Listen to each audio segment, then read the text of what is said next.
the #1 long-form writer that helps SEOs outrank competition at the click of a button using real-time research and NLP. Start ranking content today with content@scale.ai. Wix Studio, one end-to-end web creation platform for your agency to deliver exceptional work with absolute efficiency.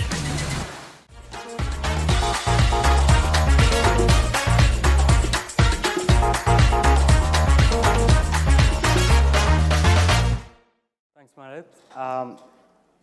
Hi, Kifkun Sava. So, does anyone recognize these words? Hi, Kifkun Sava. All right, so this is how we talk back home in the country I come from, Lebanon. So we inject English, French, and Arabic in the same sentence. And we don't do it deliberately. We do it very involuntarily and for no reason, actually, besides maybe some identity crisis or so. And it's perfectly normal for us to speak 3 languages, but we are fluent in none, including my native language, which is Arabic. And there are reasons for that. I'm going to show you why we are very weak in Arabic normally, so let alone global companies or international companies operating in Arab states. So just before we start, I'm going to have 3 questions. First question, who here does international SEO? Oh, amazing. Who here works with Arab countries? Amazing as well. Who speaks Arabic? No one. Amazing. Ahlan wa sahlan. Is it enough? Yeah, it's more than enough. Thank you. So, it's all right. If you don't speak Arabic, this presentation is not going to be in Arabic. It's perfectly in English, besides few words in Arabic. So, I speak Arabic. I'm a native Arabic speaker. However, we're going to see in the next slide some quick stats, facts, and figures. Of course, there are 22 Arab countries. I come from the 3rd one from the top, Lebanon. And the population is about 400 plus million. And it's only one language, one formal Arabic language, but no country speaks it. I understand, it's very strange.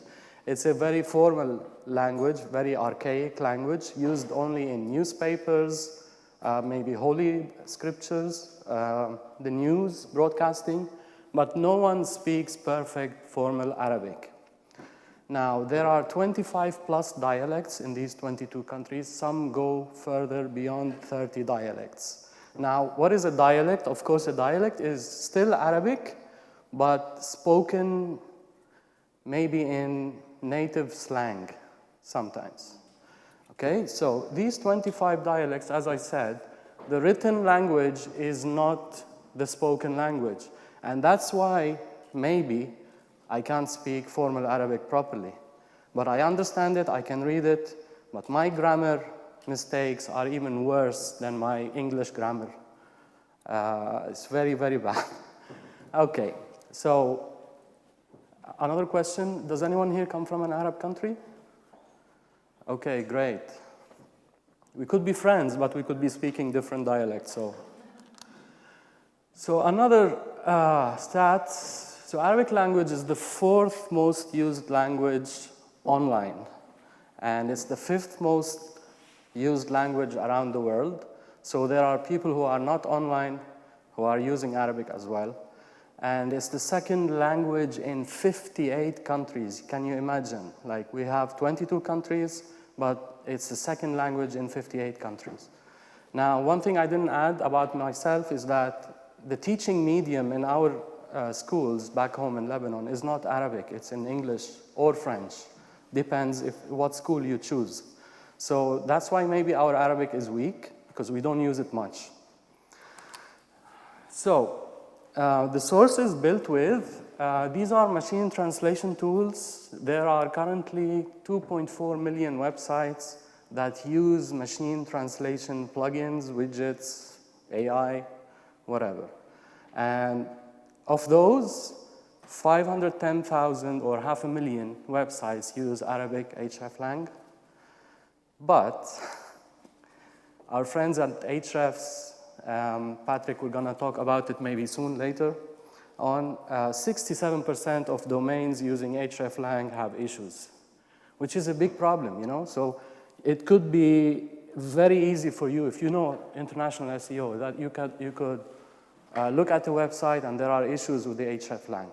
Now, I'd like to talk a little bit about hreflang, you know, so this presentation is about the Arabic language websites. It's not about if English is used in UAE, for example, so it's not the hreflang English-AE.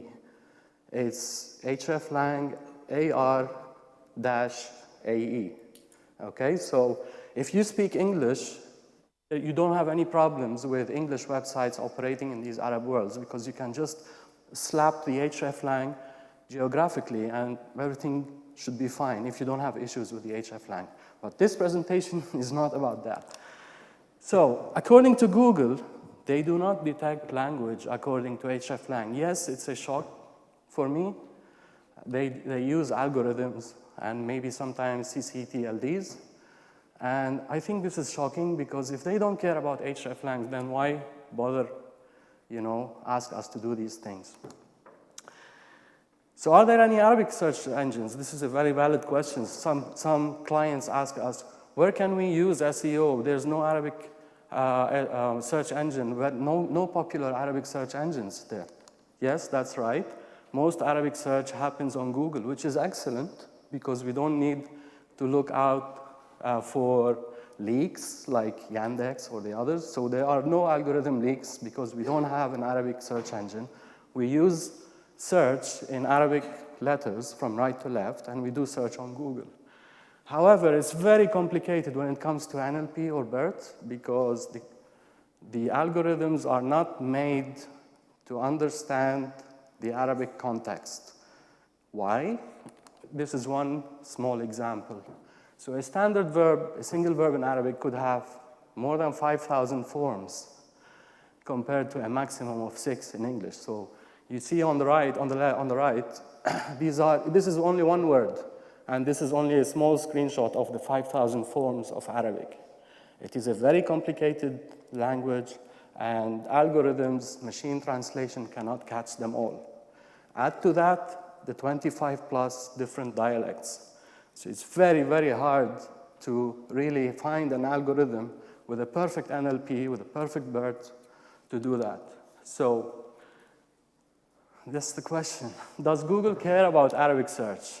So I went online to see, I did my research to see, all right, so how many employees are there in Google? How many people are working at Google who speak Arabic? So it was a shocker, 3.2% speak Arabic at Google. Now, if you do the math, this is like more than 5,000 employees, which is not bad at all, right? Like most small companies don't have 5,000 employees. However, these 5,000 Arabic-speaking employees, they speak the language, but they might not engage in the research about Arabic search. So they might be scattered all over departments, not necessarily at search. Now, on your right-hand side here, it's the same study from Zipia. Sorry, I didn't talk about the ethnicities there. You can see that Arabs is an ethnicity. It's not even there in the charts. So they don't have any consideration for Arabic at all. On your right-hand side, it's Microsoft employees. So also 2.7, you'll see it in the next slide. As you can see here, Spanish is the #1 spoken language at Google. And there are so many reasons because maybe Mexico is and Latin America is very close to the United States, and many employees come from that area maybe. So Spanish, which is very similar to the Arab countries because there are 23 Spanish-speaking countries around the world with a population of around 600 million. So it's very close to the Arab countries, 22 Arab countries. But in terms of search, I feel, and please correct me if you speak Spanish, correct me if machine translated Spanish websites are much better than Arabic machine translated websites. I'll explain a little bit. So Microsoft, as I said, they have 2.7% Arabic speaking employees, which is not really significant. So why Arabic websites do not perform well in search? My opinion, my experience is the following. So if you look at Google Translate in this slide, wardrobe is a search query. It's translated using Google Translate into Arabic to khazanat al-malabis, which is an Arabic word. In Lebanon, where I come from, this is the correct dialect. This is the correct translation. So there, where you see English detected and Arabic, we don't have Arabic for Lebanon, Arabic for Syria, Arabic for Saudi Arabia, Arabic for something else. It's just Arabic. So, and there, over there, you find 350 searches as a volume in Ahrefs, which is fine, right? The machine translation matches with the human translation. We are fine, we are happy with this translation in Lebanon. But if you do that in a Saudi website, in Saudi Arabia, the translation of wardrobe, if it stays the same as the one in Lebanon, it has only 5.6 thousand searches per month, which is almost 1/3 if you use the correct dialect. And the correct dialect is not like a slight spelling mistake. No, it's a totally different word. Actually, the correct word in Saudi Arabia means car tire in our language in Lebanon. So it's totally like different. So why am I telling you this? It's because I want to say something really bold here. Why most machine translation tools are useless. I'm going to give a few examples here. First of all, during COVID, Google Translate widget was discontinued sometime after COVID in May 2023, and it is only used for governmental websites and non-commercial websites. So Google does not recommend using Google widget. It still works, but it's not made for commercial websites. They have switched it to Google Cloud Translate API. So now you have to use an API. However, although it is very cheap, as you can see here, but it requires training. But if you don't have Arabic native speakers, who's going to train that AI tool to translate properly? Which is ridiculous in my opinion. Another thing, it's considered spam actually by Google. And if you don't believe me, I don't know why John Muller's picture is there, but I thought it fits. So text translated by an automated tool without human review or curation before publishing is considered spammy content. So why would you use a machine translation tool when Google considers it as spam, which is not helpful at the end of the day? And speaking of helpful content, there was maybe in the last 24 hours, there is a new update, helpful content. So I think they are very serious about this. So other issues with machine translation tools from my very humble research, I researched some tool, and this is really funny, and I found it really hilarious, you know. So that's a tool, I don't want to get into the names. The free plan, okay, won't index your pages, your translated pages, and it won't let you edit even the translated text. What's the use? Like, why would I use a plan why would I use a tool where it would automatically translate text, it wouldn't allow me to edit the text, and it won't even index it, unless I pay maybe. So I'm really sorry, but these tools are rubbish. You know, who here comes from France? Okay, so in France, there is a tool called Weglot, maybe, or Weglot. It's a machine translation tool. I personally worked with this tool where it allows editing the translations in bulk. So if you have a website with 100,000 product pages and the word wardrobe, for example, is translated loosely to a wrong dialect, I could go and replace the translation, and with a click of a button, it can update 10,000, 15,000 words at a time, at a click of a button, which is okay. But if you ask me, I wouldn't use machine translation tools at all.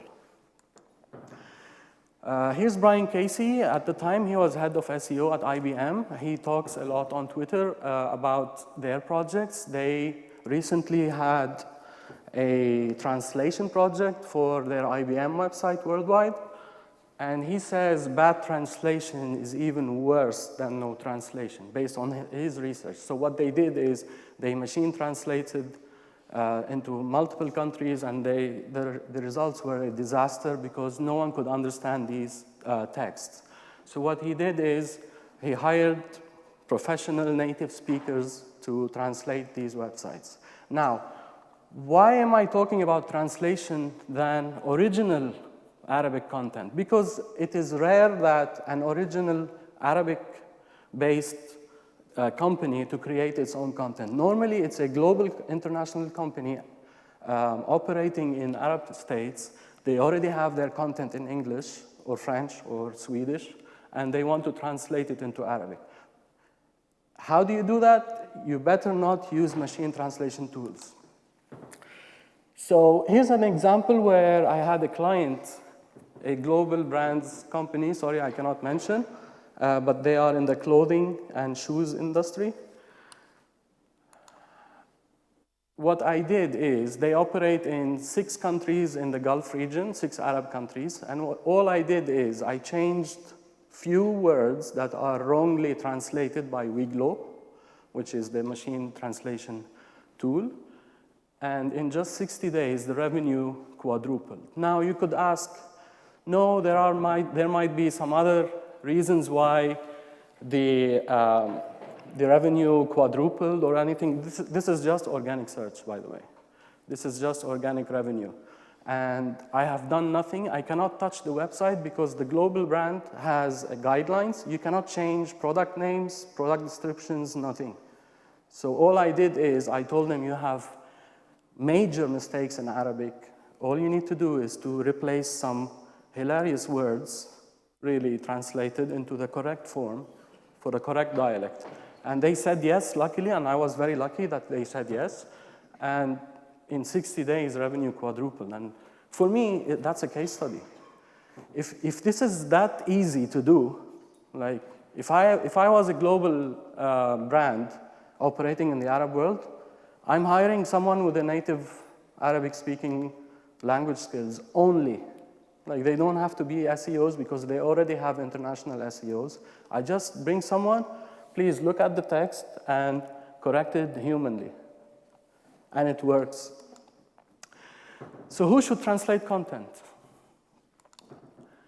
In a very old interview, if you remember Eli Schwartz, I think that was like 10 years ago, he was very young here, they started hiring PhDs, like a PhD in linguistics or languages or whatever, to translate their content, and it failed miserably.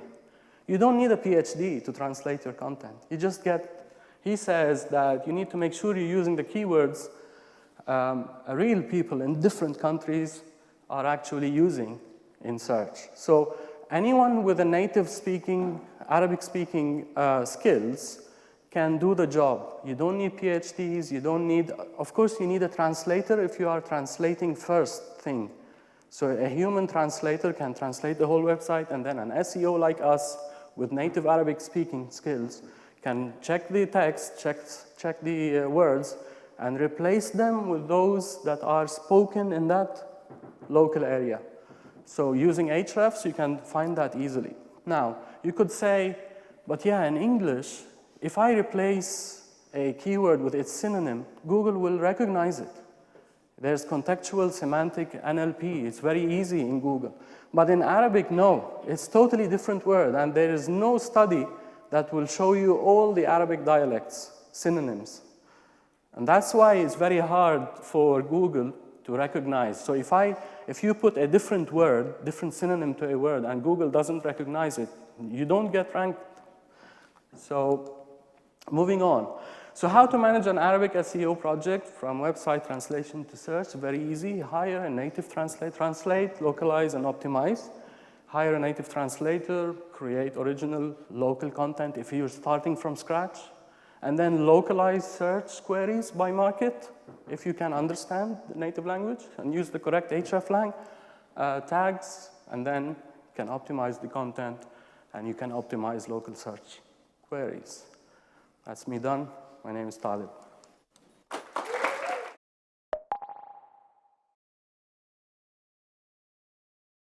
Monthly reporting making you want to shove sharp things up your nose? Try Dragon Metrics, the all-in-one SEO software with mind-blowing reporting tools.